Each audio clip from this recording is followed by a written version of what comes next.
Did you already talk about matchmaking? No. I guess what I can do is talk about matchmaking now and then put it up on YouTube so that every time someone asks me, what are your thoughts on matchmaking, I can direct them to my YouTube.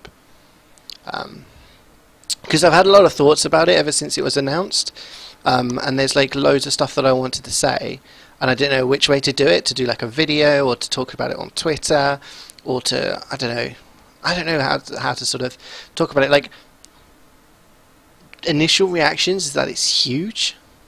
Obviously, it's like, when was the last time Valve actually added something new like that into the game? I'm not talking about a new weapon or a new hat or something, you know, something like fucking whatever it was called, manpower or anything like that. Nothing like that. Something huge.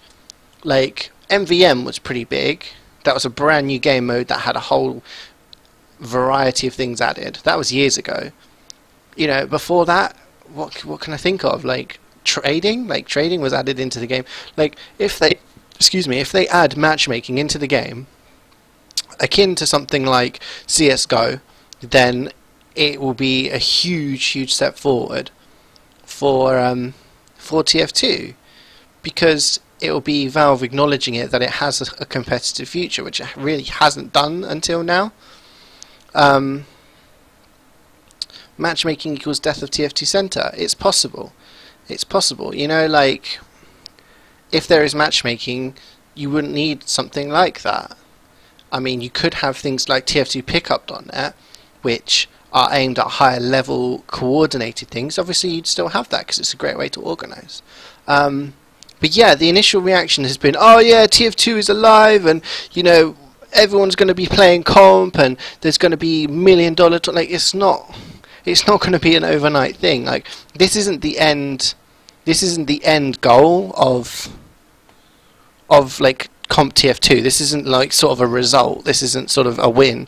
Like, it is a win, but it's not the end. It's the start of a new chapter. It's the start of something new. Like, this is I'm not going to sing, but this is the start of something new. Like, it's the start of, you know, it doesn't mean that the effort ends here. Like, you look at the community leagues we've had over the many years. You know, ETF2L, ESA, UGC. You know, we used to have Wireplay until it died. ESL used to support TF2 for a while. You know, there's community leagues that have gone on. You know, we're talking about ETF2L's going into season 21 of 6v6. Well, that's a long ass time. 21 seasons of TF2. UGC in Highlander's got like 15, 16 seasons in a row. So obviously, sort of, it's really good. It's good that the community can do that. And you look at things like I-46, I-49, I-52, where, you know, it was, we funded, as a community, we funded people getting there. You know, I-52, Epsilon needed money in order to get to I-52. You know, I-49, it was funded to get Froyotech, or I can't remember what they were called, but HRG, in order to get them to land, in order to get Team Immunity from Australia to land. Thousands of dollars and pounds and euros raised by the community. I think even Broder in I-49 needed money to get over.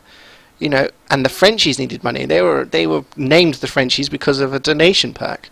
All of that money has come from the community. So as a community, we should be proud of what we've achieved without any backing from Valve. Now that there is backing from Valve, and hopefully now that there's a continued channel from the guys at TF.TV in order to tell Valve, look, this is what we want. Like, it's huge. It would be good, but that doesn't mean now that, you know, we're going to get streamers with sort of 30,000 views regularly, and, you know, we're going to get sort of $1 million tournaments like the International and fucking CS:GO majors. But it's the start of a platform to make TF2 bigger as an esport than it is already, which is not huge at the moment, let's be honest. But with Valve backing, who knows? And matchmaking is like the possibility. You look at Dota, has it obviously, and you look at CS:GO, has it. But, you know, if it can be on that level, we can have ranks and shit like that. Like, there's so many questions that need answering. Like, one of the big things, one of the huge things that I really liked, and not just coming from me because I stream, was the incorporation of Twitch streams into the TF2 in the game, sort of like they have on CS:GO. That was confirmed, not just for me. Like, you know, obviously that would be good to get exposure for people who turn up TF2 and say, oh, who's this guy streaming?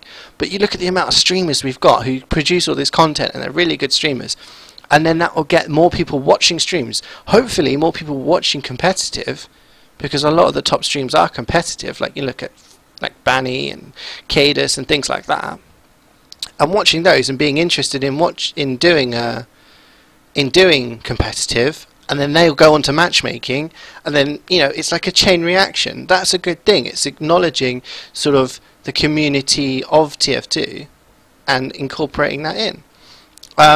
What was the other things? Like, I watched the podcast last night, or the Fully Charged show. And there was a lot, like, there was so many questions. A lot of the questions I thought were kind of irrelevant, but, you know, there was a lot of unanswered questions, and it's just, you got to hope that the guys at TFTV have an input, and that Valve listens to them and does it, that makes the effort to make it as best as it can be. You know, what kind of format are we talking? Is it going to be 6v6? They've said in the past they're not a massive fan of it. And, you know, that's going to be quite hard to explain to people who are going to, you know, free-to-plays who are going to start up TF2. Oh, let's click on matchmaking, 6v6. How do you explain the basics in a couple of minutes in a warm-up round of 6v6 to a new player? Is it going to be Highlander, one of each?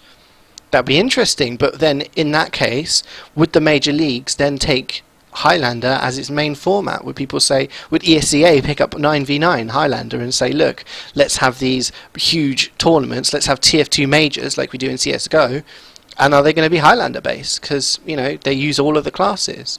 How do you differentiate classes?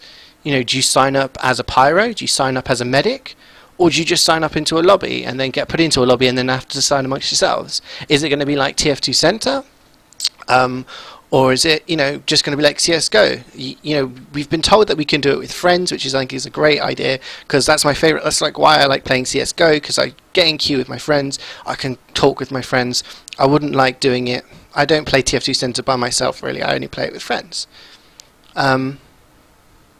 You know, are there going to be ranks? Are you going to get like Hale's own elite or whatever? You know, Hale's global elite, I think was what I put on Twitter. Shit like that, like, needs to be really thought through and not pushed out half-assed, and then people are like, oh, this is just, you know, a gimmick. There are other things like, I don't know, there was so much I thought about, but it is a huge win for the guys to go over there and get like this sort of result and to get the feedback from Valve. And if it is implemented in the right way, it could be really good for TF2, and it could introduce and be like the official word from Valve, this is comp, and then that opens it up to the leagues and stuff like that. So I hope it goes really well, but we'll have to wait and see. We'll have to wait and see. Like, I'm well hyped for it. Like, I know when I start TF2, it's like, what am I going to play with my friends? 99% of the time people will want to play MVM. Other times it's like, do you want to play a pickup, do you want to play a lobby? Now, if there was matchmaking, it'd be like, do you want to play some matchmaking? Queue up with like a bunch of friends, play matchmaking, rank yourself up. Like, it'll be really cool. So I'm really hyped for it, and I can't wait. And I really hope they do a good job with it. And like, if it comes out, I'm definitely streaming that. Definitely, yo. Oh, hi Sani. Love Valve to hire the announcer from Cora to do like a video on how to play Highlander. I'd have to start doing some comp guides. I need to finish my NG guide. I'm going to try and do it on Monday. I'm trying to do videos. Yeah, things like stats as well, man. Like stats, you know. How do you rank up? How do you rank up in matchmaking?